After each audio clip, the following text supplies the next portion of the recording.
We're going to be spending this next 90 minutes with Cornel West, who's a Harvard law professor and the author of a new book. Let's just jump into this business page headline from the Washington Post this morning, "Economy Near Perfect." What do you think of that? Well, we should remember that today's May Day, and it's really all about working people trying to live lives of decency and dignity. And the idea of the economy being near perfect, I think, is a big comic, actually. No doubt Wall Street's doing very well. No doubt the top 20% are doing well, and the top 1% are euphoric. But I think when we actually look in the lives of most working people, they're still struggling. They're besieged. They're beleaguered in significant ways. Profits are way up. Wages still sagging, as it were. So I think we have to really look not simply at the market based on what's going on the stock market, but also in the lives of everyday people. What first story do you want to bring up this morning? Oh, I would think actually we could talk a little bit about the death of Lewis Peterson, who was a very powerful playwright, American playwright. He passed just a few days ago. He had written Take a Giant Step in 1953. It opened the door to Lorraine Hansberry's great classic Raisin in the Sun in 59. And I say that because I think we need to give the arts much more prominence. I know that Cat on the Hot Tin Roof, Tennessee Williams' great play, is being performed here in Washington. And you recall that famous line of Brick when he said, "Mendacity is the name of the system under which we live." And of course, as an artist, he was trying to be a truth teller. And I think anytime we talk about politics and economics, we have to keep track of the human dimension. And our great artists, the Faulkners, the Toni Morrisons, the Thomas Pynchons, the Russell Banks, the Lillian Smiths and others remind us that this kind of truth-telling is always a challenge. Well, let me ask you about this. National Press Club has a painting. It's called Freeney. It's a nude that is hung there for 50 years at the National Press Club. Apparently, this past week, there was a vote by the National Press Club Board by 9-1 to take it out. And they said it was partially because it may be considered offensive to women. And we have the photo right here of what it looked like. And there were some dissenters. Some dissenters in there said, including David Martin, who I presume is the David Martin of CBS, accusing his colleagues of censorship, telling them it was a foolish move. The board had no business saying what's art and what's not art. What do you think of that? Well, I think it's always a danger, though, when we engage in trying to define what the art is in a very narrow, moralistic way. I think that you start talking about nudes, you've got the heights of Renaissance art, the great work of the Dutch painters, and so forth. I mean, the body is very much a part of what we are. So I'm a little leery of the kind of puritanical impulse in the culture that tries to dictate what kind of art ought to be on display or not. I think what art is fundamentally about is trying to get us to engage in our own soul searching and trying to question some of our own assumptions, and that's much more important. Now, some new things people might not know about you coming out in your book, that besides art, which I didn't read a whole lot in here, but you did write a lot about sports. Growing up. You say that sports were so central to my life as a kid, I get enraged when they cut back on athletic programs. Absolutely right. In fact, when you think about it, in these inner city schools especially, cut back on the arts, cut back on athletics. Now, what are young people to do between 2:30 and 6? You know, the old folk used to say idleness is certainly the devil's workshop, and they don't have anything to do to get in deep trouble.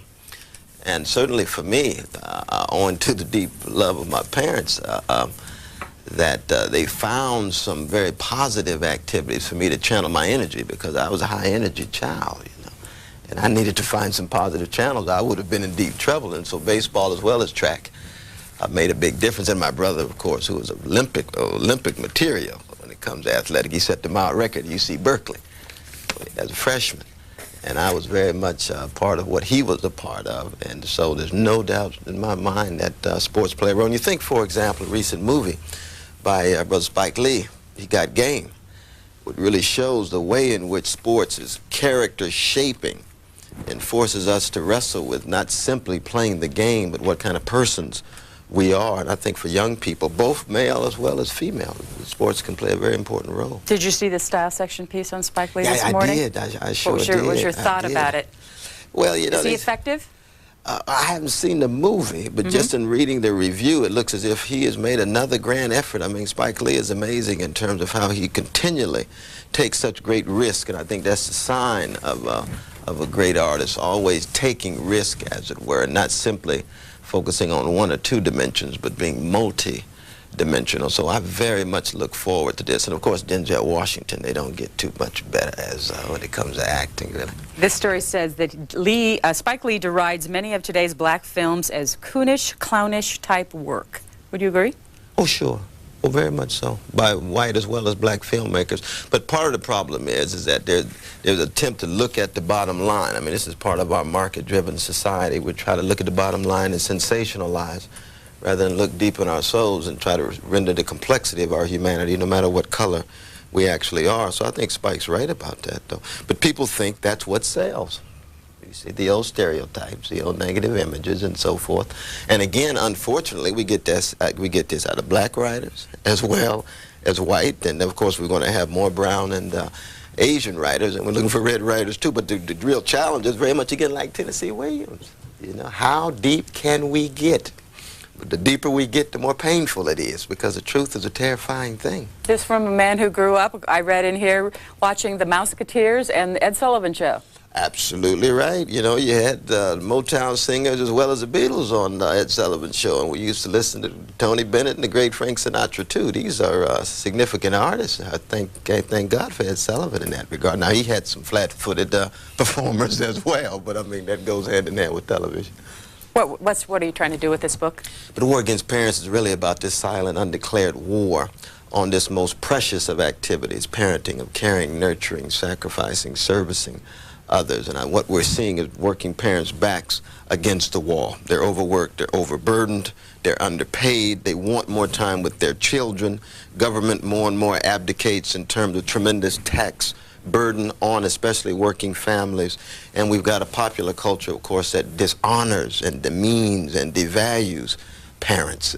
And the war against parents is in some sense a war against love, because parents at their best in our society are the unsung heroes who sacrifice, but they're invisible. They're invisible. And in many ways, they're the very folk at their best who are holding this society together. We've got, for example, Los Angeles suicide phenomena, right? And it's a certain kind of response against HMOs, but of course it's a sign of a very, very deep spiritual malnutrition and existential emptiness that's growing in our society. We see it in the tripling of suicides among young black kids in the last 12 years. We see it in the homelessness among young people. We see it in the drifting of young people across race. I mean, we've got some very deep psychic and existential problems that are connected very much to the political and economic ones, though not reducible to those. This is the story you're talking about, Los Angeles Times, front page. It's interesting, if we can come in real close here, the shot that they decided to take to show in this was, it looks like it's from a freeze frame. No, the woman who took this was for the Los Angeles Times. You can see just the legs here. And of course, the controversial part of this is that it was shown live on local newscasts. Right. Absolutely right. I mean, the inhabitants of L.A. could just see the whole phenomena unraveling in front of their very eyes. Let's take some calls for you. East Orange, New Jersey, your first stop. Good morning. Good morning. My name is Robert Nickerson. Mr. West, I've been very interested in your career over the years. I've been very impressed with your work, and you have influenced me in some of my readings and studies. But I tried to call a few days ago when Mr. Gilbert was on, the author of Israel, A History. Martin Gilbert, uh-huh. Right. Well, I've always been interested in the plight of the Israeli and the Palestinians as well.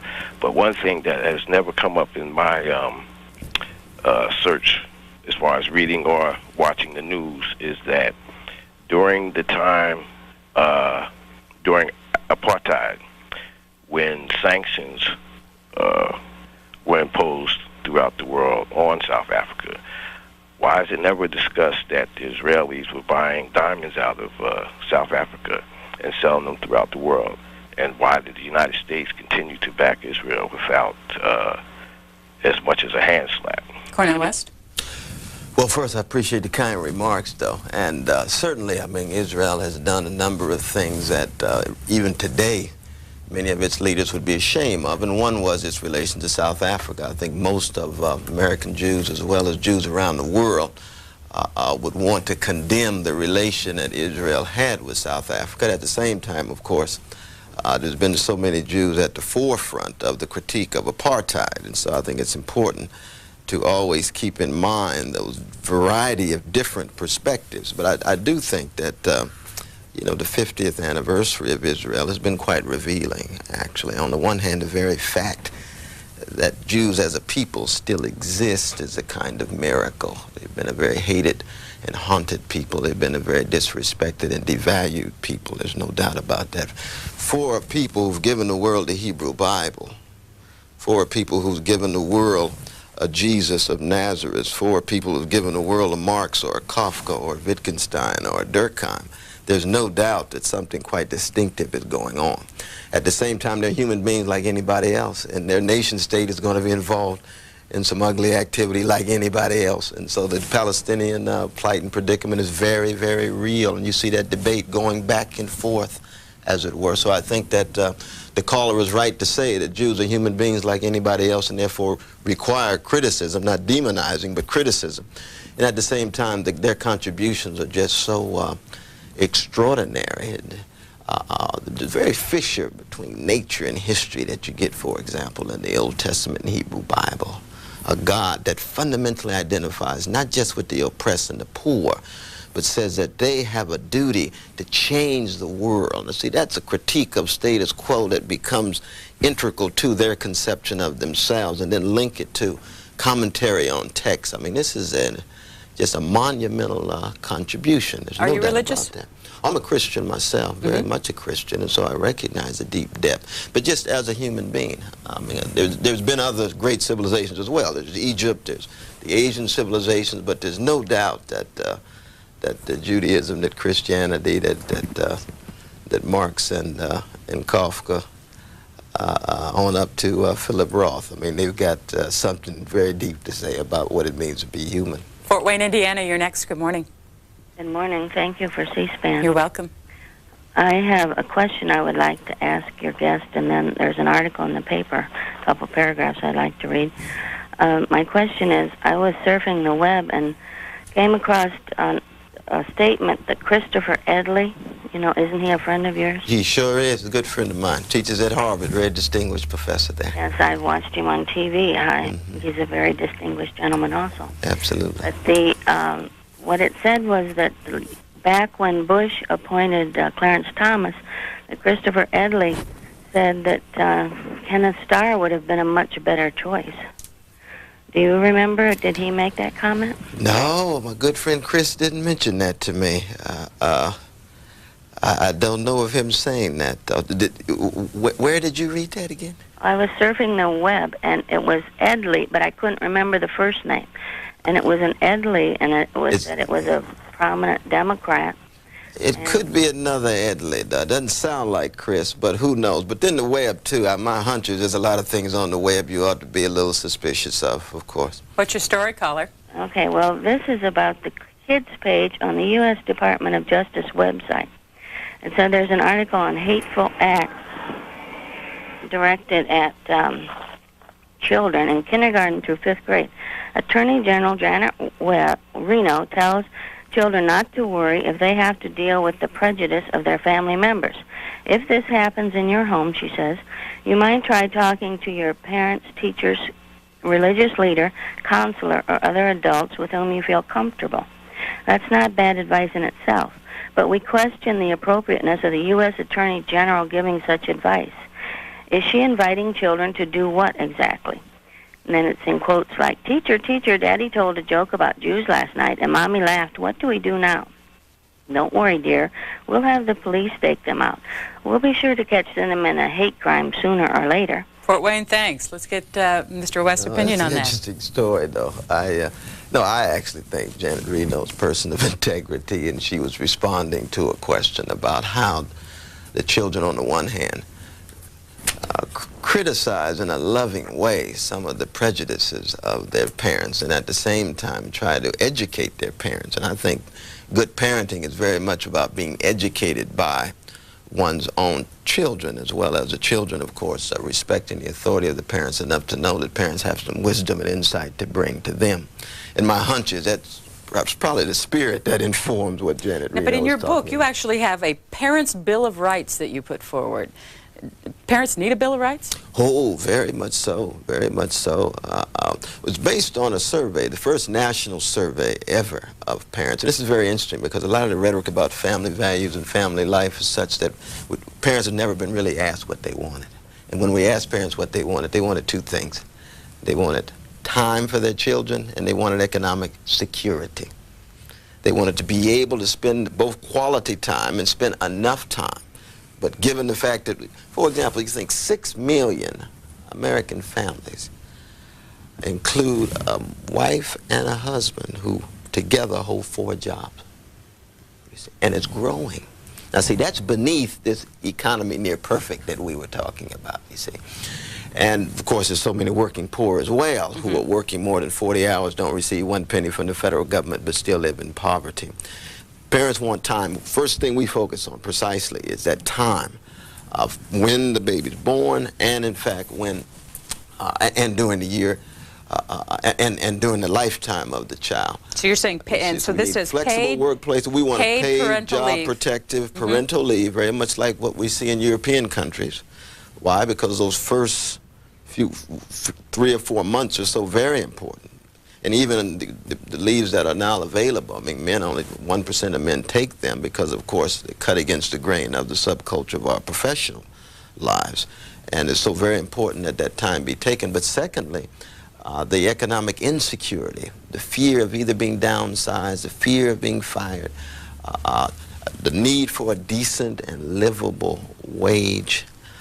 These are the real concerns of parents. So the Parents' Bill of Rights and responsibilities. It's not just about rights, but it's really about responsibilities. Parents have responsibilities to be good parents, but at the same time, they have a right to for the society to help create contexts in which parents can come through for their children. Oak Brook, Illinois, you're next. Good morning. Hi, good morning. I just want to say, first of all, Professor West, that I've read your book, Race Matters, and just seeing you on C-SPAN and interviews and articles that you've written, you're so inspiring. I love you. I really do. And my whole family, we're just, you know, whenever you're on TV, we're just like, oh, my gosh, Cornel West is on, you know, and we tape almost, you know, every time we see you. And, oh, you're just such an inspiration. And, oh, wow. Do you have a question? I'm so excited. But I wanted to hear you talk a bit about, well, I'd like to hear you talk about anything, but talk a bit about well, I don't know how to kind of link these together, but the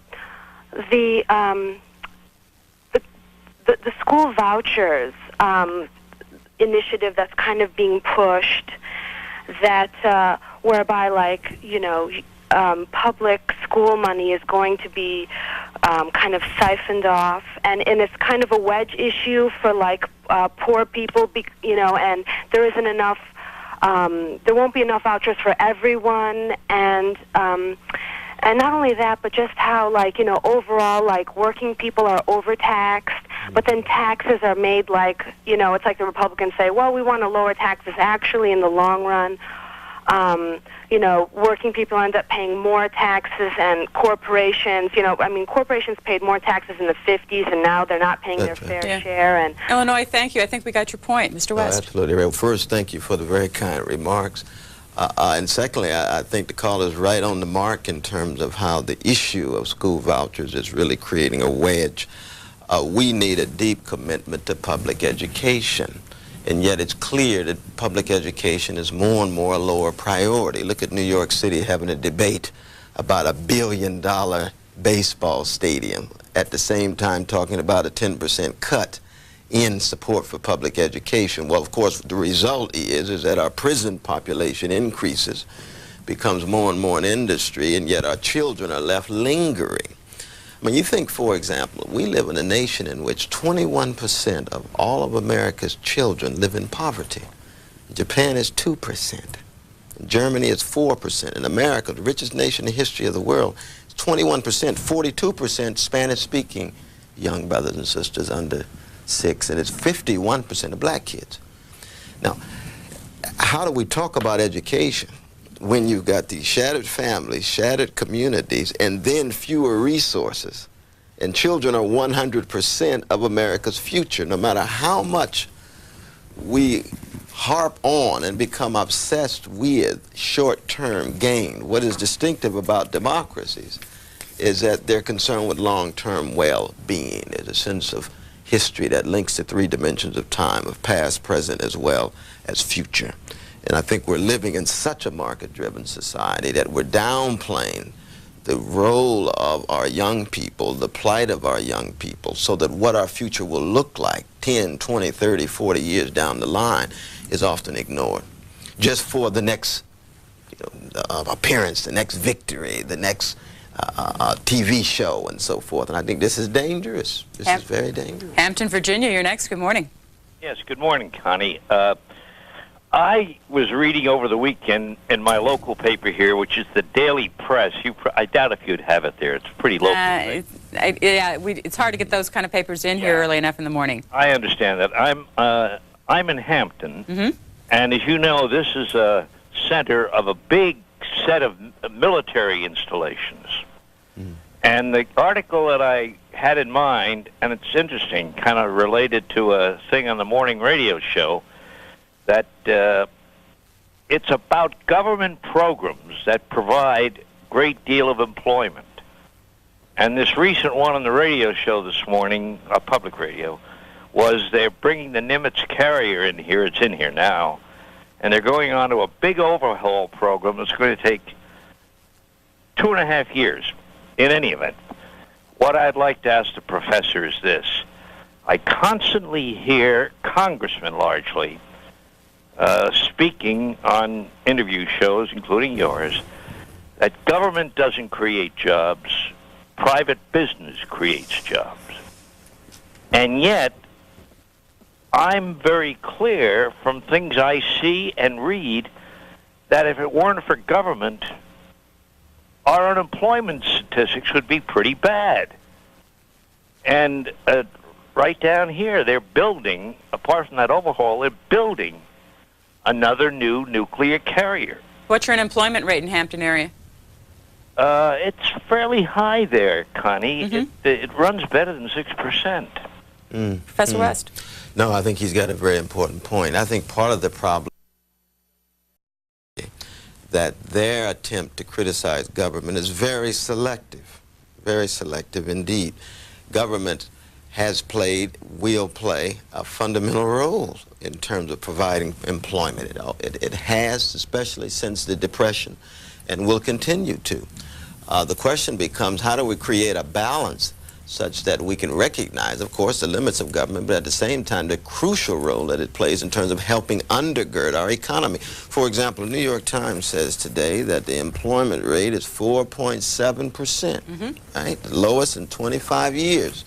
And that's impressive, but of course, that does not count those persons who are no longer looking for jobs. It does not count part-time workers who are looking for jobs. So there's a difference between unemployment and joblessness. And most of the European countries, of course, are concerned with joblessness, not just unemployment the way we define it. And then when we look at the role that government plays in terms of providing jobs, if we're going to shrink government across the board, that unemployment rate would increase, let alone the jobless rate. And then the other issue is what kind of jobs we're talking about. Are they low-wage jobs? Are they high-paying jobs? And so forth, you see. There's millions of jobs in McDonald's and in Burger King and so forth. That's less impressive than one would think. We need jobs with a living wage, decent benefits, so that human beings can actually live lives of some decency. Back to your parental bill of rights and responsibilities. A pro-family electoral system with incentives to vote and votes for children. Yes, that's our attempt, Sylvia and Hewlett and myself, that's our attempt to be provocative. That right now we have a system in which it's one person above 18 and one vote, but it's so tilted to big money. You see that you and I, for example, do have one vote in the same way.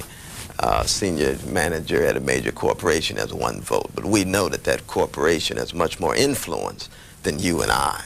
And so we actually have a system that is so tilted toward moneyed interests and the well-to-do that our children who do not vote are rarely represented. And there's no accident that that 21% of child poverty is not talked about, because children's voices are not heard. Parents' voices are more and more pushed to the margins. Less than 30% of parents vote at all. So what kind of incentive should they have to vote?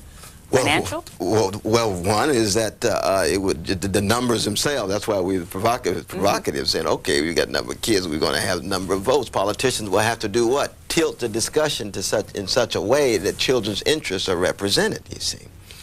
And in some way that's symbolic, but in other ways it's trying to unsettle us because, again, I mean, very much in the 1930s and 40s, a major challenge of American society was to push back the barbaric forces of Nazism. In the 50s, it was to deal with both a Stalinism on the one hand, but also attempt to wrestle with the vicious legacy of white supremacy of American apartheid. So in the 50s and 60s, we tried to break the back of legalized segregation. You see. Those effects are still with us, but they're no longer legal.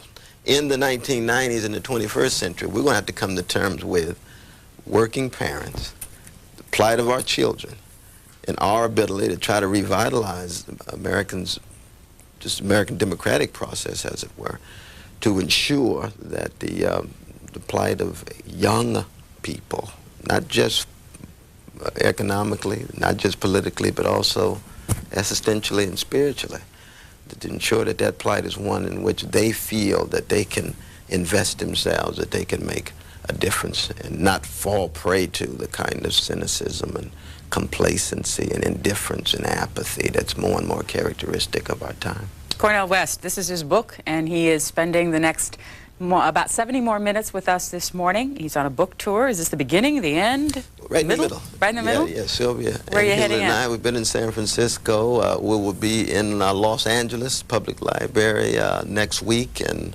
with Smithsonian last night, and I'll be at First United Methodist Church tonight. So we're on the move. And who is Sylvia Hewlett? Sylvia N. Hewlett, sophisticated economist, my co-author.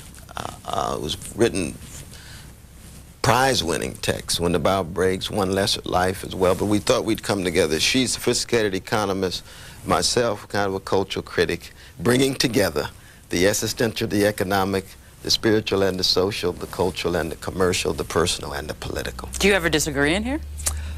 Sure. We wrestle with one another. We have our own tensions and frictions, but fundamentally the consensus was one in which if we could come together, and actually also transcending racial lines, to get a black brother and a white sister working together and acknowledging that there's higher moral and political common ground in looking at parenting. Galveston, Texas, you're next. Good morning. Good morning. Dr. West, I'm a former student of yours. It's nice to talk to you again. Oh, good to see you. I was your first semester at Harvard. I was a student at the Divinity School. I took your religion and cultural criticism class. Oh, wonderful. Yeah, I hope you're doing well. And you're in Texas now, you said? I'm in Galveston. Actually, I ended up withdrawing from the Divinity School because I wasn't particularly satisfied with it, but that's another story altogether. Yes, well, we want you back, but I hope you're doing well down there. Well, I'm going to Claremont Theology School next. Oh, that's a fine place. Fine place. But the issue I want to talk to, I was reading an editorial about school vouchers, and although I'm personally vehemently against school vouchers, I'm almost willing to let this plan go forward just to expose it for the fraud that it is. That particularly like the plan that they have in Congress, they're voting on in Congress now, which only allows for like $3,200, and it's not really offering an opportunity for school choice much more than it is an opportunity to subsidize religious education and not really give those people who are most in need an opportunity to go to, like, any private school they want to. Because it's not, I mean, $3,200 won't get you much, won't take you very far in private school. So, I'm almost willing, just to let the experiment go forward to expose it for the fraud that it is. I just want to know what your take on it and what your take would be on the idea of that of using these vouchers to subsidize religious education. Yeah, I appreciate the question. Good to hear your voice. I think we have to start with the notion that for so many poor children, and this cuts across race, they're between a rock and a hard place. They're in a decrepit school system that has received low priority from elected officials, with the tax base eroding. Therefore, they're grabbing for straws. I can understand, for example, persons who say, well, the only other option would have to be a school voucher system. It's understandable, because what is in place is so abominable and unacceptable and inexcusable. Yet, one can be duped and betrayed by this carrot, as it were, because there will never be enough such that it would affect in a positive way the vast majority of poor students.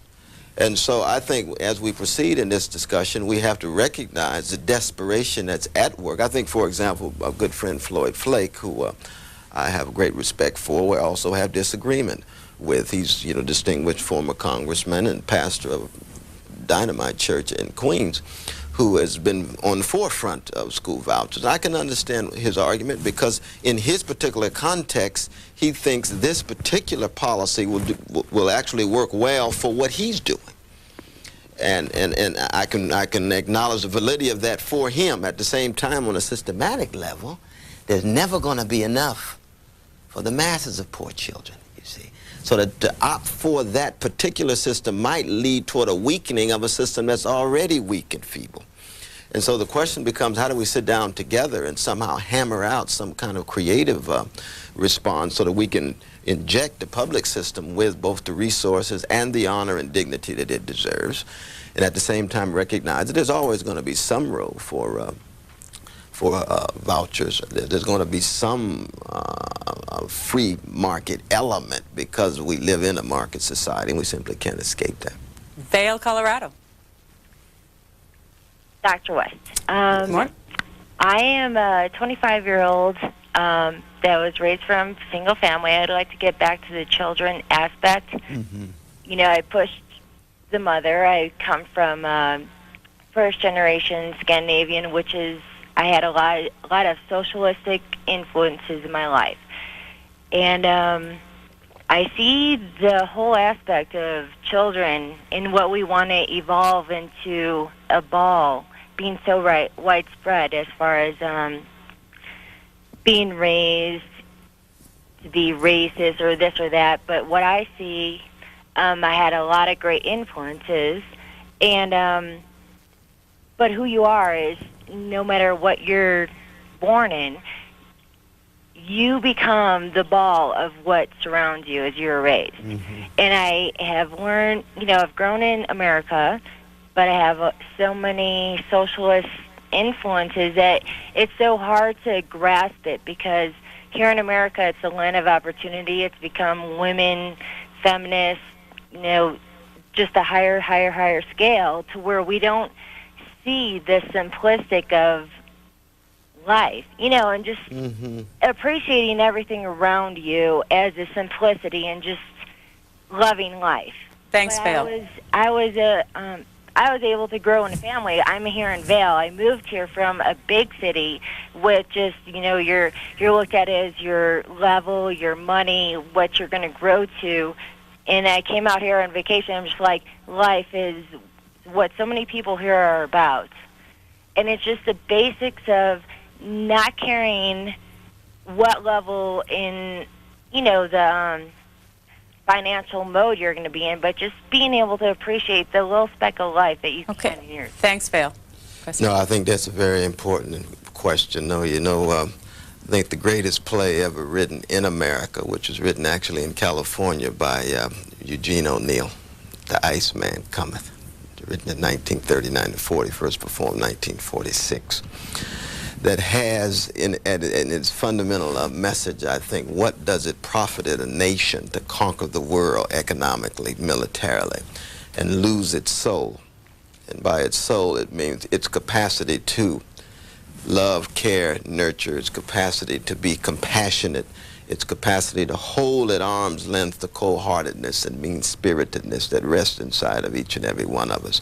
And I think what the caller in part is saying is that we do live in a society that tries to convince us, especially young people, that the market way of being in the world is the only way of being in the world. Individualistic, materialistic, hedonistic, narcissistic, concerned solely about one's own interests.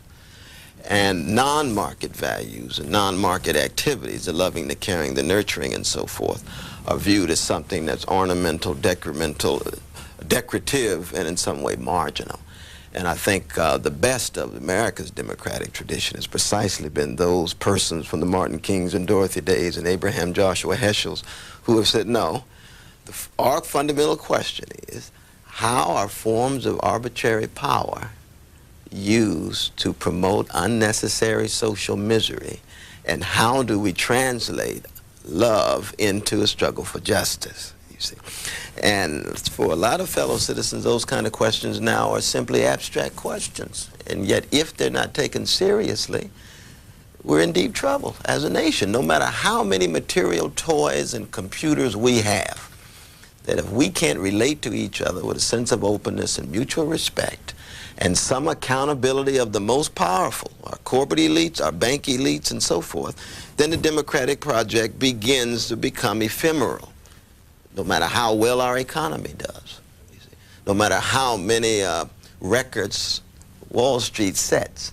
And I think more and more Americans are reaching this point. I see it even in the scandals here in Washington. I don't know whether you want to tread on that. Whether you want to tread, it's not whether I want to tread. No, absolutely right. That you end up with a market politics. So it's mean-spirited, it's cold-hearted, it's not just about big money, but it's about backstabbing. It's about undermining anyone at any cost in order to gain that next victory, usually a Pyrrhic victory, usually an empty victory, as it were.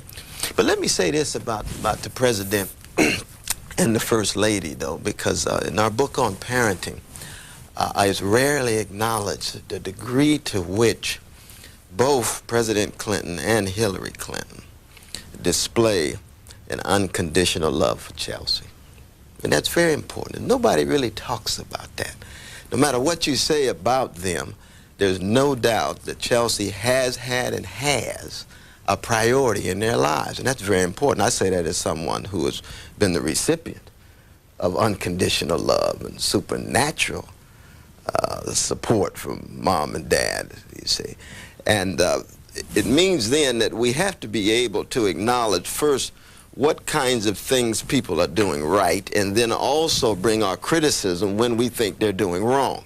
Now, I do believe in the end, somebody is lying here in Washington. That's at the core of the scandal. And we'll have to find out sooner or later. But there's no doubt when you talk about parenting, which I view as such a crucial and precious activity, that the first family certainly exemplifies that kind of profound support for child that is exemplary. Professor, I'm going to ask I applaud them for that. I'm going to ask you to sit back. We're going to take a couple calls right in a row, and then at the end, you can take some notes if you'd like. We'll have you respond to them. Tunkhannock, Pennsylvania, you're next. Good morning. Good morning. I'm enjoying this morning very much, and I'm certainly going to read your book, sir. Oh, thank you very much. I wanted to go back to the comment you made about the Justice Department website, and I had a column by Nat Hentoff that was written a couple of days ago and published in the Scranton Tribune. Mm-hmm. And I thought you dismissed it rather quickly, and the topic, and I just wanted to hear you speak on it again, I guess. He says that, unfortunately, the Justice Department has not provided many specifics as to which words are hurtful or hateful. And then he goes on to say that children between kindergarten and 5th grade might not always be able to judge that. And he says, what if the child turns in a parent to his teacher, counselor, or religious leader or other adult, which is the advice that was given them on the web to do that? Dad and Mom certainly won't be put in prison, but one thing will surely happen. Dad and Mom will become very careful of what they say and what used to be the privacy of their own home. He then goes on to tell about his wife, and he used to play Lenny Bruce records. And he said these days the kids could have turned us in, and Lenny too. Pennsylvania, we'll get a response, and let's take a call from Baltimore. You're next. Yes, hi. Dr. West, I have a question for you about radical democracy. Mm-hmm. The concept, as I understand it, is an ongoing project which can never truly be fulfilled.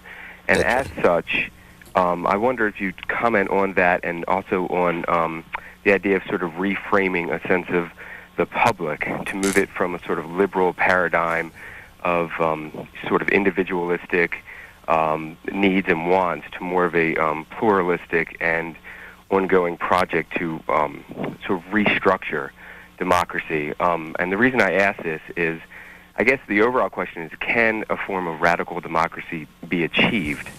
We'll wait one more. We got one more call, and then we'll have you take them all. Sure, Greeley, sure. Colorado. Good morning. Morning. A couple points. I'm calling on 3 articles that were op-ed pieces in the Washington Post yesterday, the Wall Street Journal, and the New York Times, all on Proposition 277, the bilingual education in California. And certainly it looks like the people who are most affected don't want it anymore. But I did want to make one comment to Dr. West on Chelsea and the wonderful family they have. Do you really think there's unconditional love when apparently there are all sorts of sexual scandals and adultery and things going on by parents and, mothers who blame everybody else for what's happened? I mean, it's just incredible to me that and I respect Chelsea, feel so sorry for her. But how in the world can you say what a wonderful family this is, given what's happened? I'd really appreciate a comment on that and on the bilingual. Thank you. Okay, let's take well, let's start with that third one, then sure. we'll work back, because I appreciate the questions and the challenge. And I think we have to understand that all human beings are complex, all families are complex. In terms of intention and motivation geared toward Chelsea, there's no doubt in my mind, based on behavior and deed, that the unconditional love is there. At the same time, when Hillary Clinton is talking about right-wing conspiracies, of course, this is a defense against the bombardment that is coming at her. And that is separate from the love she has in her heart for her daughter. She's trying, in fact, to hold back these various forces that Ken Starr and others represented. We can argue whether you agree with that or not, but that's a separate issue than the particular compassion and support that she has, and similarly so for the president, that whatever activity the president engages in regard to his own personal orientation, that is not in any way a reflection of the lack of love or lack of support for Chelsea. We can argue, in fact, that certainly it may not be perfect, and I don't think any family is perfect in that regard, but these are very different levels of living in regard to how one is fundamentally committed to one's child, and then the various challenges that one has to meet in one's own personal life. And I'm trying to keep track just of that level of unconditional support, even giving what may be some inadequacies and failings, we don't know. But those are very different kinds of things, and I don't think we can conflate. So if you find someone who strikes you as deficient in one sphere, it doesn't necessarily mean that they are deficient in another sphere. And I'm talking solely about the sphere of love, support, compassion for Chelsea. And I don't want to try to psychoanalyze the president or the first lady on national television or anything, but I do think that, given our book on parenting, that this is a very important point. I mean, for example, we could talk about Ronald Reagan, and God bless him now, and God bless Nancy and so forth. But when you talk about his relation to some of his children, I don't know exactly what's going on, but it certainly has not been as exemplary as the president and Miss Clinton, you see. Bilingual education. You see. Bilingual education. What about bilingual education? He asked about bilingual education, the proposition in California. Oh, well, no. I think that it's a very dangerous thing to throw around the language of English only when we've got so many Spanish-speaking brothers and sisters, be they Chicanos in California, or be they Dominicans or Puerto Ricans or Cubans in New York, that America needs to be more multilingual, as it were. Certainly, English remains our dominant language. Certainly, Spanish-speaking citizens must learn how to speak English. But English-only movement strike me as just too narrow and at times even chauvinistic, and I think we have to be much more open to those who speak other languages, be it French, German, or whatever, but especially the Spanish, because you see, for so long, Spanish-speaking citizens have been devalued in our society. They're really constitutive and integral to American history, so that we don't focus on the German-speaking as much as the Spanish-speaking. Why? Because the association with the Mexican and the Chicano is one that has been, in so many ways, a racist one in America's past. And so I think we have to be suspicious of of that? I know that Radical first question. democracy. Yeah, and a radical democracy. Radical democracy comes out of the great Bible of democracy written by Walt Whitman, called Democratic Vistas, where he talks, in fact, about democracy not simply as a mode of governance, but as a mode of being, as a way of being in the world. So he says very much from the wonderful first sentence of the Negro National Anthem, lift every voice. America is about lifting voices that participate at the highest levels of decision-making processes and institutions that guide and regulate our lives. So there ought to be workers' voices at the workplace because those institutions affect their lives. Right now, it's just management at the top. There ought to be voices heard in the ballot boxes, political democracy, but ballot boxes that are not shaped by politicians who oftentimes are in the pockets at times, seemingly, of our corporate and bank elites, you see. There ought to be cultural democracy, not just some elites trying to provide sensationalist products in order to make a profit, but voices from below who participate in the very making of the movie such that it's not just a matter of profit making, but some enhancing of the human soul. And existential democracy, treating one another as if we are fellow subjects, human beings, trying to constitute community, bonds of trust that could serve as a basis and launching pad for a larger democratic project. And so in that regard, we do have to talk about the public, you see. And by the public, we mean creating that space in which each of us can enter without humiliation, to take a risk, to argue, to put forward our visions, and yet see where we can reach consensus. I mean, one of the things I admire, actually, about William Buckley Jr., that I agree with about 3% of what he has to put forward, even though we both are Christians, right? But look at the quality of his contribution to the public conversation on firing line. You see, it's been exemplary because he has a variety of different voices. And that's precisely what constituting a public is all about, because we're never, ever all going to agree, and we ought not to agree. We're different persons. But how do we constitute a public such that somehow we can reach some consensus with a real tilt toward the poor and disadvantaged? And briefly, the First Lady is still not happy with your answer about the Justice Department website and children and their parents. Yes, because, well, let me say something about Nat Hentoff, of course. He's been such an important jazz critic and in so many ways a freedom fighter. I think I agree with Brother Nat about 60% of the time. But his service has actually been quite impressive. And he's deeply concerned about not being able to listen to comic geniuses like Lenny Bruce and Richard Pryor, and rightly so. He's got a strong libertarian streak, and I also do have a strong libertarian. Oh, my God, yes. Free speech to me, just like free worship, is so very important, very important. We all have a right to our own nonsense, as it were. That is to say that there's going to be moments in which others perceive us as putting forward nonsense, and therefore we have to protect the right to put forward our nonsense and to listen to what appears to be offensive words and even perspectives and so on. So I am concerned about this attempt to report on what takes place at home. I'm much more concerned, and the reason I was defending Janet Reno before, because I think she was talking not at the level of so much just policy. She was talking about certain kind of wisdom that ought to take place between a child and parents, so that the parents can learn from the child, because oftentimes the child can be more progressive on some of these issues.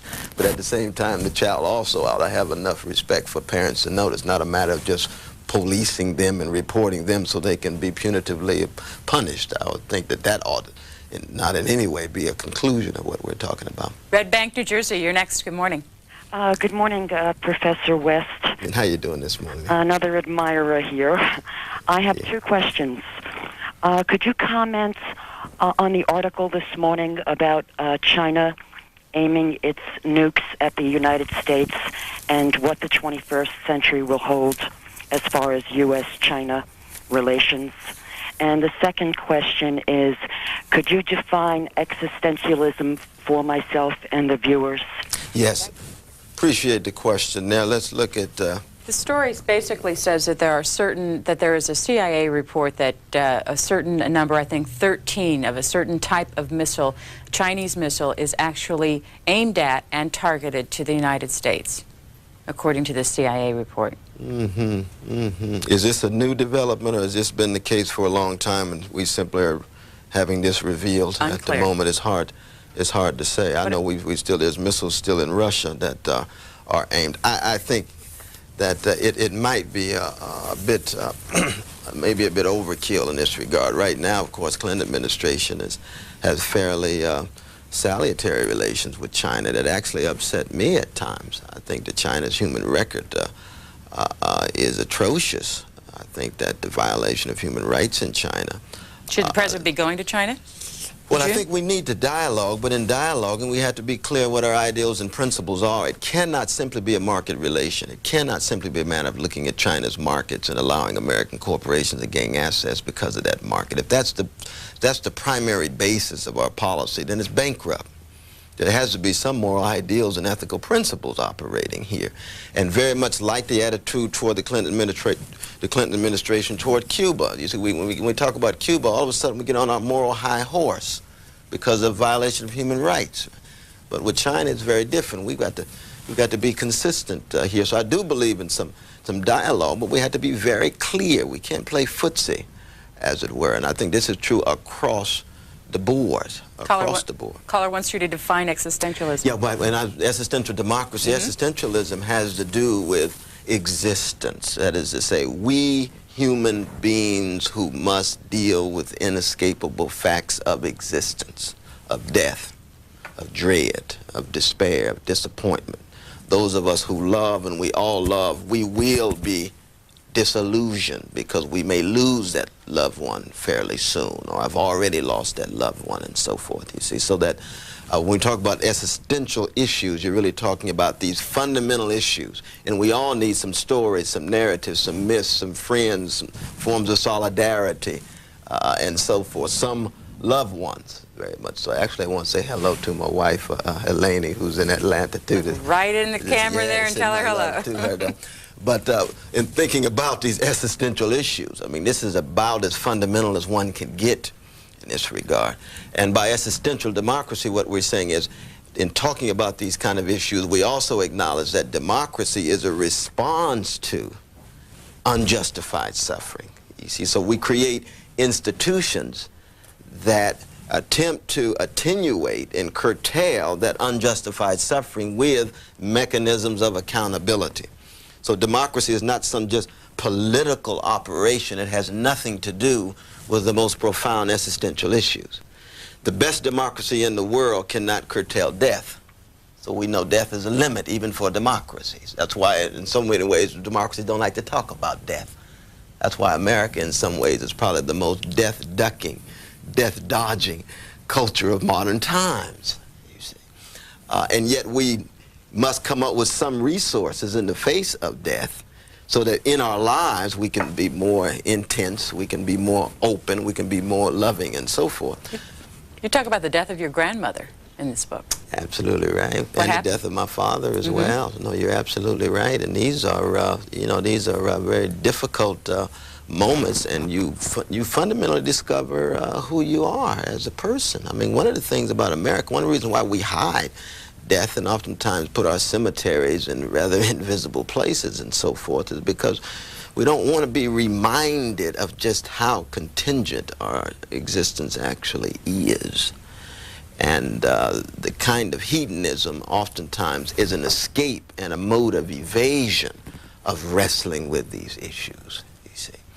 And again, our greatest artists, Melville, F. Scott Fitzgerald, they remind us that this kind of hedonistic obsession or this romantic nostalgia are ways of holding at arm's length what's standing in front of us, which is not just the death to come, but also the inability of finding, for example, intimacy, which is a deep American problem, of course, a fundamental theme of the great Tennessee Williams, Nick of Blanche Du Bois, in A Streetcar Named Desire. In many ways, she is our Hamlet.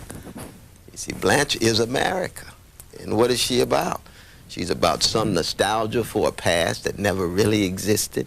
She's about fulfilling herself in relations, but finding it tremendously difficult to find those relations. And she's very much about lying to herself, mask-wearing, role-playing, but just tremendous pipe dream of tomorrow coming and going to be better.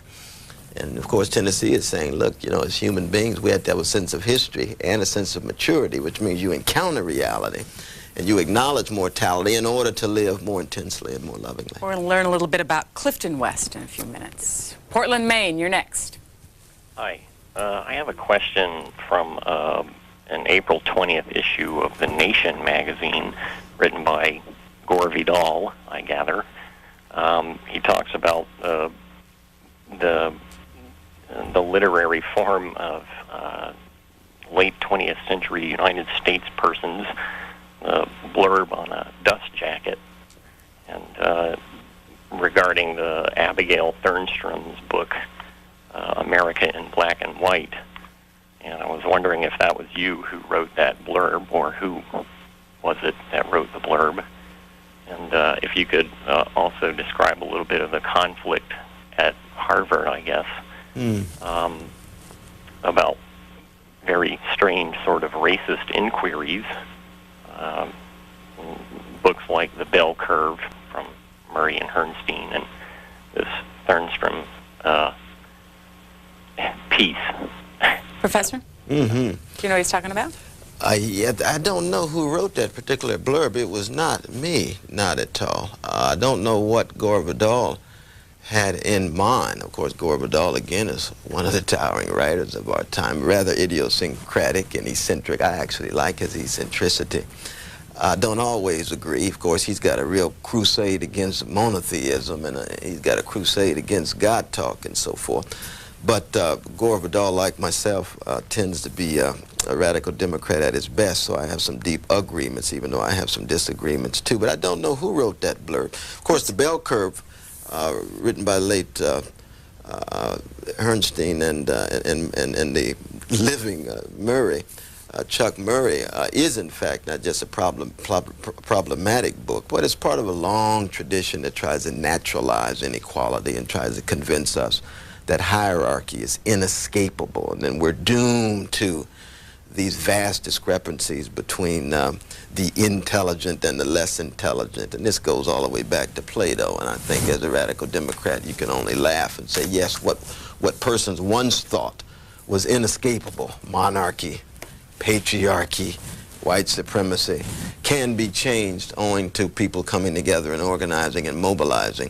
And Abigail Thernstrom and Steve Thernstrom, who Stephen does teach at Harvard, and Abigail, of course, at the Manhattan Institute.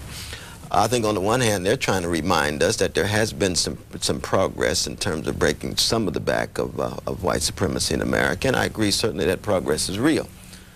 But Malcolm X reminds us, you don't stab a man in the back 9 inches and pull it out 6 inches and say you're making progress. That is to say, to talk about progress in that way hides and conceals just how far we really have to go. And in that regard, I think both Thernströms are true to a conservative ideology that tends to put a premium on a certain kind of reluctance to acknowledge just how deep the problem still is, though the progress that they talk about cannot be denied. Coming up in 1 hour, we're going to take you live to Capitol Hill for the 4th day of the IRS hearings. The chairman, or rather the commissioner, IRS Commissioner Rosati, will be the chief witness today, and he's going to be talking about what the IRS plans to do and some of the problems that have been unveiled in the last couple days. That's coming up an hour live. Here is an email, or rather a fax for you, Professor West. I'm not sure if I understand it. Maybe you do. The caller, the faxer says, you know it, I know it, I know you know it, but I want to hear you say it. Dan Quayle was right. Oh, I think in terms of the issues of the family being important issues. Probably you know, so. Very much so. But we have to separate insight from conclusion. I don't think Dan Quayle's attempt to explain why the family is in trouble was right, because Dan Quayle actually promotes oftentimes very free market forces that are undermining the family. But certainly Dan Quayle's concern about the quality of life of families, and I'm highlighting, of course, working families, but it's true for families across the board. I'm in no way ashamed to acknowledge that even Dan Quayle can be right and have an insight. I've always thought that the quality of life has much to do with the quality of our systems of caring and nurturing and parenting and family as one particular kind of caring and nurturing. I just wish that Dan Quayle had a deeper care and nurturing when it comes to poor families. I would hope that his vision would be one that would give much more priority to child poverty. And I say that for this reason, though, because I don't want to demonize Dan Quayle. I don't believe in demonizing anybody. But you take, for example, the kind of language we get out of Trent Lott these days. Well, we need a tax break for the working class, in part because they need to spend more time with their families. I say, yes, that makes sense. And yet when it comes to welfare, we'll cut off welfare and send those poor, often women, into the workplace with little skills, low-wage jobs. And the question becomes, well, can they spend time with their families? What happens to the children? What kind of quality child care do we have? Well, here again, you can see the discrepancy. You can see the differential treatment, as it were. How can we even talk about taking people off of welfare if we don't provide decent jobs and provide skills and training? Now, the individuals themselves must make choices. I'm not downplaying individual responsibility and personal accountability. But those who really want to work, and that is the vast majority of persons on welfare, they can't simply move into the workplace with their children dangling and think that somehow these children are going to be able to live lives of abundance, spiritually, materially, and so forth. They're also going to the decrepit schools in the inner city, and then the mothers are working one job more and more, 2 jobs at low wages, so they're still living in poverty even as they work. Well, see, that's the kind of concern I want out of Dan Quayle's and others, if in fact we acknowledge both his insight about families in trouble, but then actually try to respond in such a way that we make it better. Clearwater, Florida. Yes, Professor West, I'm really enjoying this program. I'd like to say something about existentialism and then ask you a question. If my memory isn't right, maybe you'll correct me, but I believe when I was starting college and I was 16, I read a book by Stendhal called The Red and the Black, and that was supposed to be an existentialist book, and he sort of explained it at the beginning where it was 2 people sitting on a bench, and one was talking to the other and saying that you've got more than 2 people sitting on this bench. The souls of the dead are sitting next to us. Had you ever heard of that? Yeah. Okay. You cannot hear that? No. Oh, I'm sorry. I'm sorry. Caller, I'm sorry. We're having a little audio problem here. I didn't hear a word. Can I repeat it? Yes, but hold on just a second. What we're gonna do is put our audio up inside the room so he can hear that. If we can, go ahead. Okay. Can you hear me now? Oh yes. I'm sorry about great. that. I said I'm really enjoying this program, Professor West. When I was in college at 16, one of the books I was really impressed with was the book called The Red and the Black by Stendhal. And it was about, I thought it was about existentialism, and the way it was explained was there were 2 men sitting on a bench talking, and one man was saying to the other, there's more than 2 people on this bench. There's the souls of all the dead sitting next to us. And I thought that was a great idea, and every time I sit on a park bench, I think there was someone sitting next to me. That's one comment. The other question I'd like to ask you is about vouchers. And people aren't making this very clear. Mm-hmm. Suppose the government gives, say, $2,000 to a poor child for a private school. And a private school costs $12,000 a year. That's right. Where are they going to get the other $10,000 from to go to private school? I think you never hear this. That's right. You know? And it's like a big total farce. Thanks, caller. We're going to go ahead and plug you back in here. No, I think second point, you're absolutely right. I think that was the point that the brother was making down from Texas, that it's still a drop in the bucket, and the gap has to be overcome if, in fact, we're talking about enough support for the majority of poor students. Very much so. I'm glad you mentioned Stendhal's great classic, The Red and the Black, because in so many ways, you know, it's this kind of notion of how a young person undergoes maturity, of Julian undergoing these various trials and tribulations in order to become a much more wiser person, dealing with the ups and downs of valleys and hilltops and mountaintops of life, and that presence of death. I mean, I think, for example, of Federico Garcia Lorca, writer of Blood Wedding and other great plays, where you get the presence of death always alongside the kind of encounter in relation that's going on. It's very much like in a bullfight, you know, and it reflects so much of the rich culture of Spain, which is one of the few European nations to admit that it had been defeated. I mean, even Britain today, some Brits act as if the British Empire still exists, but no, it's over. It's over. Spain acknowledged this. And in the bullfighting, you see, of course, the animal, the blood, the risk-ridden, courageous, brave bullfighter. But that third element there is the presence of death always possible. The potential of being killed is there, and oftentimes through Spanish lens, Hemingway understood this, you can actually see the presence of death because they come so close.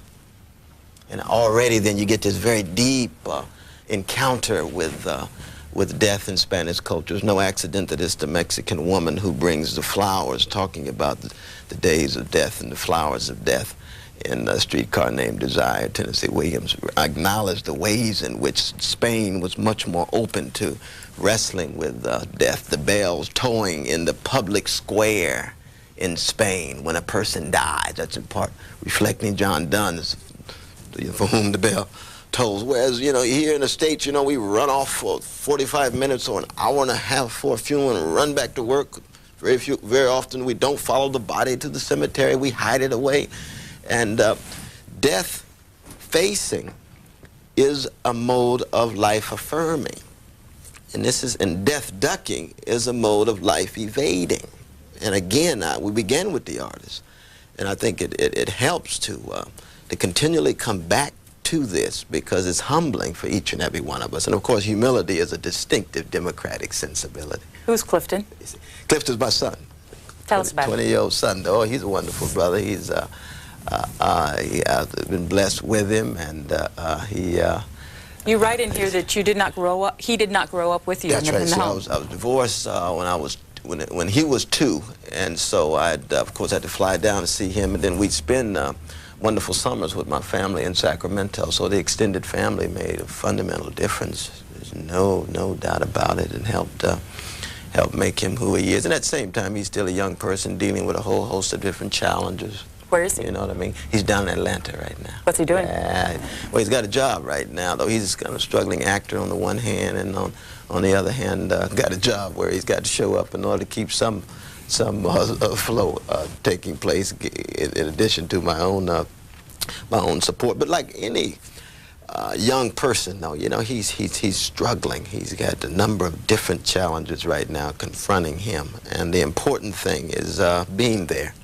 In the same way my father and mother have been there for me, you've got to be there with no guarantee that you will be able to achieve your ends, but you be there nevertheless, because that's the best that we can do to support one another and love one another. Matthews, Virginia, you're next. Good morning. Good morning. I'd like to ask Dr. West about all these indictments on various members of the Clinton administration in the paper, the Daily Press here in the Tidewater area. It's an issue about Mr. Hubble being indicted.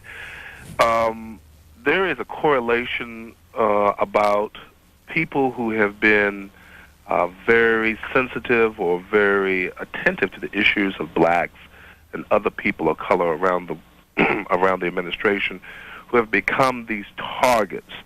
I know that some of it is political, but also in the book, a recent book by Grace Elizabeth Hale called "The Making of Whiteness," 1890 to 1940. She talks about how certain blacks, even in the closing decade of the 19th century, also became the lightning rod of indictment and whatnot because they were part of a Republican administration. Republicanism different than Republicans now. Could you make some reflections on the issue of race in this administration and how that possibly could be one reason why the president is the lightning rod of such a invective? Thanks, Thank Virginia. You so much. Professor? Well, I appreciate the question. I think I would look at it on 2 levels, though. First, there's just a human level, that human corruption is ubiquitous. And if you look hard enough, you're going to find some. This is true for any administration. And you would hope in a democracy there would be some legal accountability, but there's always going to be some corruption. And there's no doubt that there has been and is some corruption in the Clinton administration. The second level is the political level, which is what the motivations are and ways in which people attempt to view this as the lens through which the Clinton administration is viewed. And that's where things, I think, really get hot, because I think it is unfair to think that somehow corruption is the major public face of the Clinton administration. I think that's unfair, and I think that needs to be called into the question. Certainly, President Clinton's support of affirmative action means that he cuts against the grain of some fellow citizens, and he's got a number of supports of other such policies that deeply, deeply upsets some conservatives. I mean, not all, because Clinton's got conservative elements in his own neoliberalism, right? I mean, I'm upset that he simply has not made it a priority to talk about the growing wealth and income inequality in our society. And each time I hear him saying it's good times for America, I'm upset, because he's not talking about the majority of Americans. He's talking about 20%, of the top 20%, the top 1%. But even given the fact that I'm upset, it doesn't mean that I think that corruption is in any way the major face of his administration. It is a principled disagreement where we can fuse on a variety of different issues and come together, and I can criticize him on others. And I would hope that we could proceed in that way. But unfortunately, we've got a real war going on here in Washington in terms of this issue, scandals and corruption and so forth. Some statistics on the front page of the Washington Post I wanted to ask you about today. Percentage of teenage girls having babies declined for the 6th year in a row, falling in every state and the District of Columbia and among every major racial and ethnic group for the first time. This was according to a federal government report. Specifically, it says that the birth rate for African-American teenagers is down 21% since the beginning of the decade, to the lowest level ever reported. Is that good news? I mean, well, it's certainly good news in terms of teenage pregnancies being down. It's certainly good news in terms of more and more children being the objects of support and affection and so forth, because in fact persons are much more in control of the circumstances under which they come. But we still got some major problems on this front. But it's hard to know exactly what the explanation is. It's hard to know what the explanation. Certainly it has something to do with a much more candid and honest discussion about sexuality, so you've got condoms available. For so long, we've kind of closed our eyes and just told young people, abstain, abstain, abstain. And they said, look, you got to live in the real world. Don't you recognize that you didn't really abstain when you were young? You just had teenage pregnancy and had a shotgun marriage because the sanctions were in place. Whereas now we refuse to do that, and of course it proliferates. We have a much more honest discussion about sexuality, especially in relation to AIDS, of course, and AIDS still remains such a major, major problem in this society, especially in black and brown pockets in our society. And therefore, we need protection, to be protected sex in that regard. But it's hard to know exactly what the explanation is. Here's some of the other statistics you can take a look at as we take a next call from Austin, Texas. Good morning. Hello? You're on the air, sir. Go ahead. Yes, good morning. Thank you for taking my call. Sure. I've got a sick baby at home, so I might get interrupted here. Well, God bless you and the baby, though, brother. Well, we both of the parents work, and we have them in daycare, and I guess it's one of the little dirty secrets of daycare that your kid stays sick all the time. Anyway, I'm enjoying the program, and I have basically two questions I'd like to ask you. With respect to your views about our present, mostly having to do with our welfare system, how do they differ specifically from the policies that we've been pursuing for about the last 30 or 35 years that I feel have greatly contributed to the breakdown of the family and especially the illegitimacy rate in this country? And my second question is, and I think that this question may somewhat encapsulate the present welfare debate in our country, but if you had only two choices, and I understand in making public policy decisions, you have to make pretty tough choices sometimes. Would you sacrifice 100 children to save 1,000 children, or would you sacrifice 1,000 children to save 100 children? Professor? Well, that second question is a tough one, though. I mean, you're reminded of Dostoevsky's Grand Inquisitor. The death of one innocent child makes it difficult to believe that there's such a thing as cosmic justice. So you're talking about justifying 100 for 1,000 or 1,000 for 100. It's again, the question, it's a dilemma one wishes one would never be in, and I don't think just some utilitarian calculus would serve as a basis to decide. I don't think, in fact, that I would even accept the framework. I would try to come up with some alternative so that I would not find myself in that situation. And if I were actually in that situation, who knows? I may in fact have to raise the question as to whether I'm even worthy to choose. So that's a kind of evasive response, but I'd have to know so much more about the circumstances, and I don't think that I would be able to make a off-the-cuff response to that question. So you asked a tough one, though, brother. The first question about my difference is this, though. You see, in the 1960s, we were really at a crossroads. See, we had a choice to actually focus on the workplace and jobs or focus on social programs. And you had the Humphrey Hawkins bill that was talking about full employment, jobs with a decent living wage, versus social programs that would target specifically the very poor. And most liberals decided to go the social programs route. You see, which is a much more risk-ridden route. I myself tend to be more of a job-centered, workplace-centered radical Democrat, you see. And that would have provided foundations for the families. You see, one of the characteristics of myself growing up in Glen Elder in Sacramento was that on our block, we had Mr. Durham. Now, he was a black man, and he is a black man of grace, of dignity. He was a hard-working man. You see, we had Mr. Burton, hard-working man. He had the jobs. My father, grace, dignity, hard-working. These are all men who were loving to their children, who had a job, who worked hard. Now, if we had a kind of politics that would then have accented jobs with a decent and living wage, we would have been in a very different situation than pursuing a route of the social programs that resulted in oftentimes driving the men out and therefore the women having to engage in heroic energy just to keep the family afloat. And so the big difference, I think, for me is that I tend to be much more concerned with the workplace. This is one of the reasons why the labor movement is so very important. I saw John Sweeney was just testifying yesterday, and again we remind ourselves this is May Day, in which that wonderful ideal of working people around the world living lives of decency and dignity, that one does not have to be of any particular ideology to recognize how precious that is. And that was created in the United States. You see, that was the United States creation. Now, in many ways, it's associated with communist movement and socialist movement and anarchist movement and so forth. But it was an indigenous American attempt to say, look, in the latter part of the 19th century, we're working 7 days a week.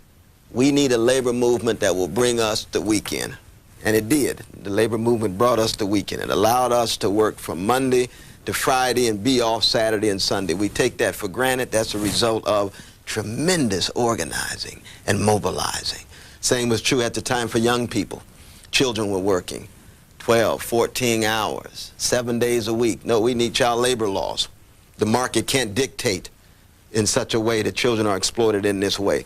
Organizing, mobilizing, pushing that back. That's very much what May Day was all about. That's very much what John Sweeney's new labor movement is all about. And of course, it's not perfect, but my God, it's a tremendous force for democracy in our society. Did you grow up your whole life in Sacramento area? I was born in the great city of Tulsa, Oklahoma.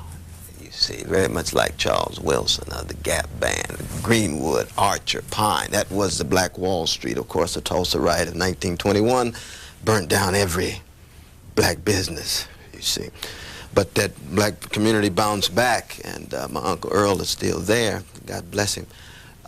So I come out of Tulsa, Oklahoma, which is, of course, such a rich rich tradition. Toni Morrison's great novel Paradise takes us back to Oklahoma. There was an attempt to make Oklahoma an all-black state, you know. When? Oh, back to the turn of the century. The great Ralph Ellison, who's from Oklahoma City. The great John Hope Franklin, who's from Tulsa, Oklahoma. Their parents were very concerned about the racism there in Oklahoma, and they fused with indigenous brothers and sisters, with red, black and red, and say, well, if we're not going to be treated well, maybe we need to create our own space. And it was not successful, but Oklahoma has a very rich tradition. But I went on to Topeka, Kansas, and then grew up in Sacramento, California. We're going to take 2 calls for you back to back, and then we'll have you respond to them. Pittsfield, Massachusetts is the first of the 2. Good morning.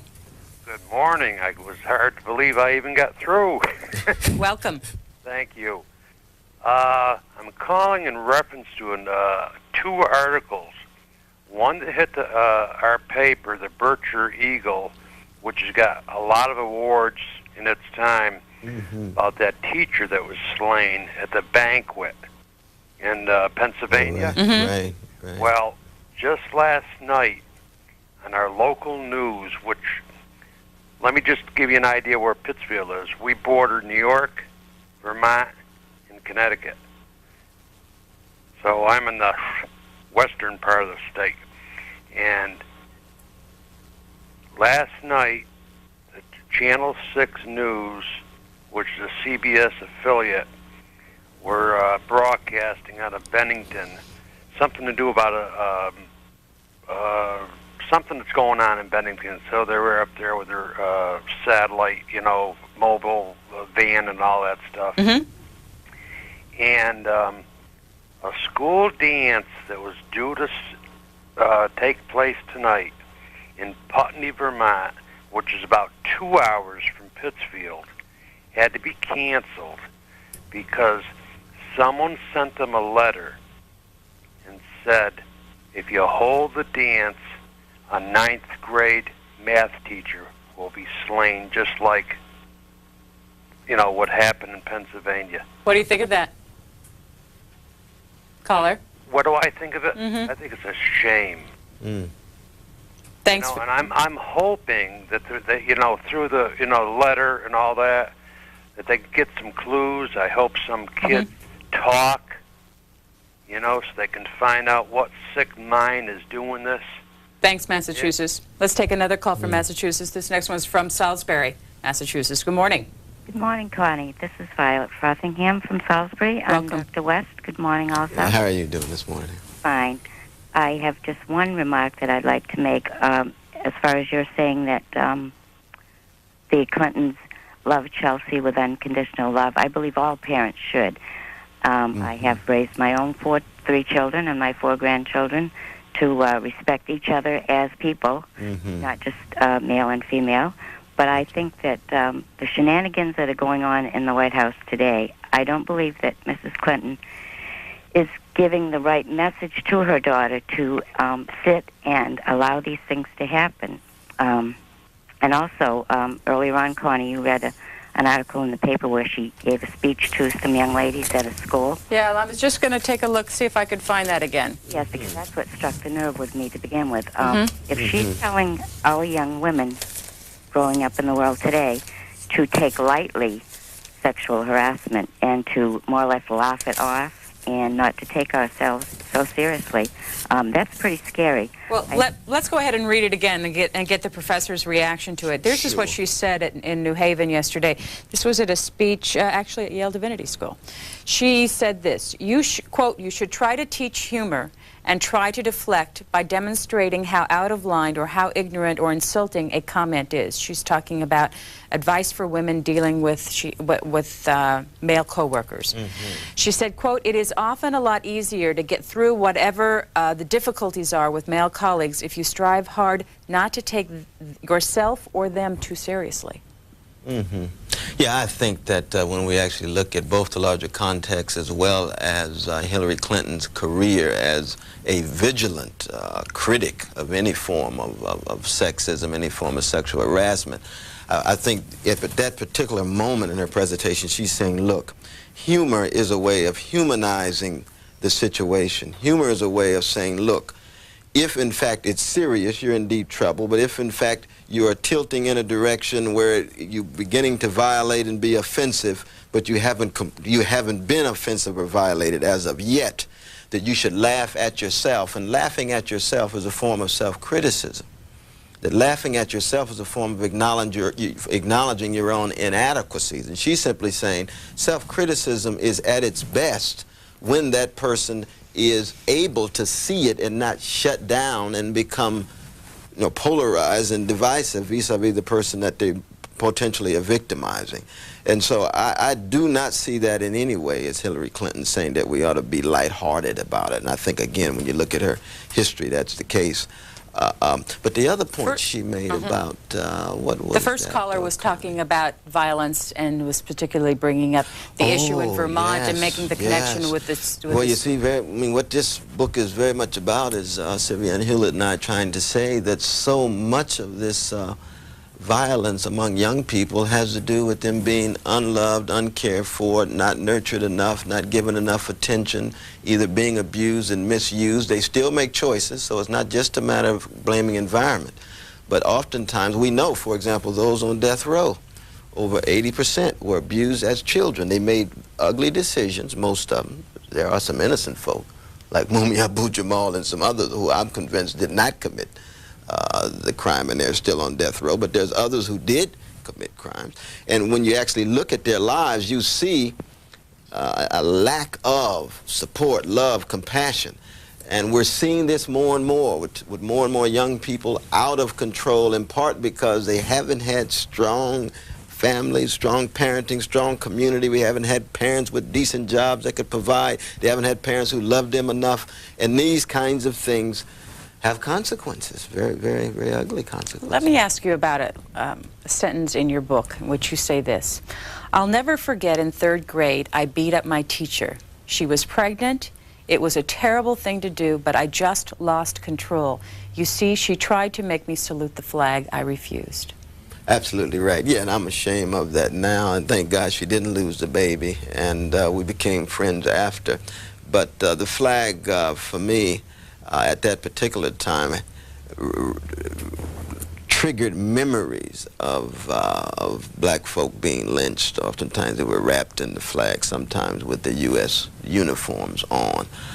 The flag signified for me a certain kind of hypocrisy in terms of talking about the land of freedom and democracy and so forth, and yet seeing black folk and indigenous folk treated in such horrible ways. And of course, I'm 7 years old, and I'm beginning, first I believe the hype, and then I see the reality. I say, somebody's been lying to me. So it created tremendous rage and anger and fury, as it were. And so that particular morning when they were harping about the freedom and so forth, and we get up, salute the flag, I refused to do it. And so the teacher came and kind of grabbed me and started shaking me, and all I did was just hit one time. It's still wrong, you know, there's no justification for that. But the rage was one that was very real. And of course, I still have a sense of rage of any form of injustice. I mean, as a Christian, you know, I take John 15:12 seriously. Love ye one another, and it's impossible for me to love human beings and not hate injustice. Take a call from Sacramento. Good morning. Good morning, Professor West. Thank you for your time.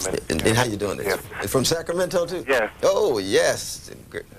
Up bright and early this morning. It's my center of the universe there, brother. Absolutely, and we feel your energy out here. Yeah, I appreciate that, though, man. All right. Yesterday in the Sacramento Bee front page, it talked about Al Checkey and what his television ads had done to Gene Harmon's lead in the Democratic race. Mm-hmm. And in trying to think critically, I wondered, you know, if Al Checkey, in fact, was really a Democrat or a Republican plant in trying to understand the political game, and how real do you think that could be in trying to understand this? And secondly, as an African-American man and studying the political climate in California, what can we do to better our position, short-term and long-term? And as a leader, what could I do specifically? I appreciate the question and kind words. Well, one, I think we've got to keep track of those visionary and courageous persons who are oftentimes just sacrificing their energy and lives to keep alive this struggle for a broader democracy in California. I think my good friend Mark Ridley Thomas in Los Angeles, or of course at his best, my good friend Philip Angelides, who's running for office there. There's a whole host of persons who are already exemplifying some very important leadership, it seems to me. And when the brother talks about this in California, Sacramento, LA, San Francisco, and what have you, it's keeping track both of the grassroots leaders who are often invisible and some of the more highly visible leaders who are making a difference, who are trying to really be true to the best of the democratic tradition. I think in the end, we have to acknowledge what my good friend Ron Daniels always notes, who runs the Center for Constitutional Rights, that we are the leaders we've been looking for. In a democracy, we have to ourselves take initiative. There will be other persons who are more visible, be it in the economic sphere, political sphere, cultural sphere, but each and every one of us must view ourselves as a kind of leader, in the same way a good parent is a kind of leader for the child. But a good leader listens. And here I agree with Newt Gingrich when he talks about learn and listen. That's a democratic sensibility. The question is what he's learning, what he's listening to. But learn and listen, he's absolutely right. A good leader must learn and listen. And I think when you look at Mark Ridley Thomas, you see somebody who learns, listens, but also moves ahead in a self-critical, but also in a very, very courageous manner. How long have you been at Harvard? Been in Harvard now since 1994. That would be about 4 years. And what before that? Yes, I was in New Jersey at Princeton for 6 years, though, and had a good time in both places. They're two grand institutions, no doubt. Plan on staying at Harvard? Oh, sure. It depends on how long Eleni wants to stay in Boston. I ask her for permission, you know what I mean? But I have a good time anywhere I go. I was at Union Seminary in New York and had a wonderful time. And it was at Yale. Teaching divinity there? I taught 8 years at Union Theological Seminary. It was a grand institution. The Reinhold Niebuhr and Paul Tillich and James Cone and Beverly Harrison and others, Roger Shin and others. And then, of course, at Yale, I had a great time. I mean, New Haven's a wonderful place as well. But right now, Cambridge is, for me, the place to be. It's a question of trying to follow through on your project. You know, the context may change, but the project's always the same. What number book is this for you? I think that's number 13. I don't know whether that's bad luck or not, but I don't think so, because I think this is probably the most important issue. We cannot accent the role of parents and the fundamental contribution they played, not in any sense because their relation to their children is private, because their children, in fact, are gifts to the larger society and world, and therefore we've got to acknowledge the civic significance and the political importance of what parents do. And that's what's at the center of this text, the honoring and dignifying of that activity. We have about 5 minutes left with you. I want to try to get in 3 more calls. Edinburgh, Indiana, you're first. Good morning. Good morning. Dr. West, it's good to talk to you. You're about to change my views on cloning. I have 2 questions I would like to ask you about. Do you think in this day and time that children should be able to quit school at 16? I think it's ridiculous that should be done away with. And I wondered about the way they fund schooling through property taxes. It seems to polarize so much the different areas of the state, and I wanted to know your views on that. And about Hillary's article, I've worked my whole life.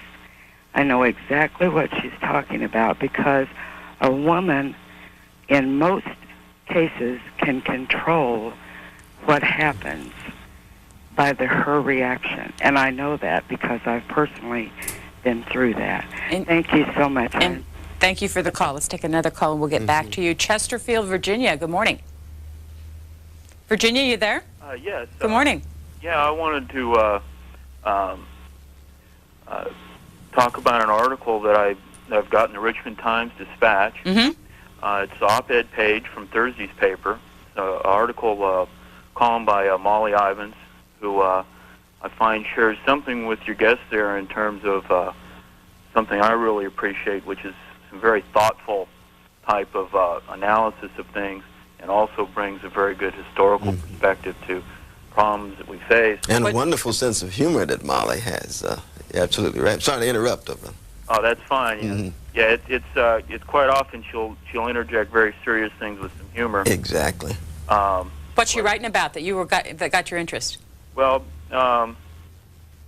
you know, the main part I really wanted to talk about was this comment that she was bringing up about globalization and the economist views of what's going on, and you know, was something very telling. She was quoting something from Linda McQuaig's book called The Cult of Impotence, Selling the Myth of Powerlessness in the Global Economy. And she has a journalist interviewing an economist and asks, is there some way we can stop this? Is there nothing we can do to avoid this dark future? And the economist snaps, the question reflects the thinking of the machine age, and basically goes on and reports that what's behind this is saying that we can't even think about the possibility of change, that it's old regressive thinking, and that we are basically powerless to even do anything about being pushed over the cliff, so to speak. Caller, I'm gonna leave it at that. Thank you very much. And one more caller, and then we'll get Professor West's response. Washington, D.C. Hello. I'm pleased to reach you, Professor West. My name is Antonio White. Matter of fact, in the 3rd grade, I had a similar situation happen. I haven't read your book. I threw a chair at a teacher. Oh, my God. But she stuck her fingernails in my neck, and it sort of caused that to occur. Now, what we didn't say is that the follow-up to that was that your father had a little something to do with it. He took care of business, though. Dad took care of business. Oh, okay, I was just going to make sure that everybody had... But they came through with the corrective. It was love. It was hurt, but it was love. My mother did the same thing. That's right. In Connecticut. Your point, Colin. I'm calling you about this revolving door prison system in America. As a matter of fact, I personally came out of the prison system in '91. I attended the University of the District of Columbia, received a bachelor's degree in '93. After that, I also attended the university with help from my church and earned my master's degree in '96. I can't find work, Mr. West. It's irrelevant of what you've done after you come out of the system. We already know that the majority of people do wind up back on the same corners, back into the same involvements that they had. In my own case, I have strived and struggled to stay away from all of those things. And it hasn't been hard at all because I've taken a new leaf on life. I have God in my life. You know, that's right. That's right. I have a child. I have a family, you know. The problem is, though, our society doesn't forgive people like me. I apply for positions, and of course it asks that question. I can lie like I tended to do for so many years at first, but it's still, I couldn't gather any success through that lying, and plus spiritually I couldn't accept it.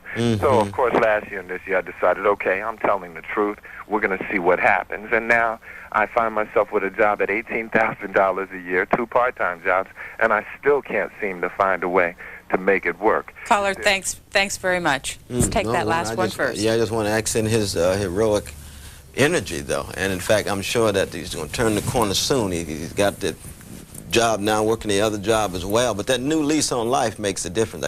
We cannot downplay the role that hope plays in one's lives. And I think the earlier caller in talking about somehow we're going off a cliff, I think we have to always acknowledge that we can make a difference. We may not be able to save the world, but we can always change the world, either in our own spaces or, most importantly, even organizing and mobilizing to change the world on a much broader scale. And I think that's really been the best of the democratic tradition, not just in this country, but around the world. I mean, you look at what's coming at persons, you know, be it forms of racism, anti-Arab racism, anti-black racism, anti-Jewish racism, whatever kind of racism. Similarly so with the male supremacy, you know, who would think that women would be where they are if women in the past had said, look, we are not doomed to patriarchy.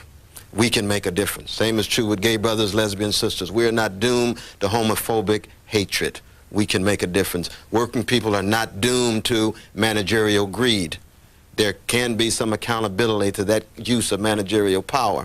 And that's true for the disabled and physically challenged people. Look at the tremendous impact they've made. Now, I'm not naive. I've read my Job and Ecclesiastes. I've read my Beckett.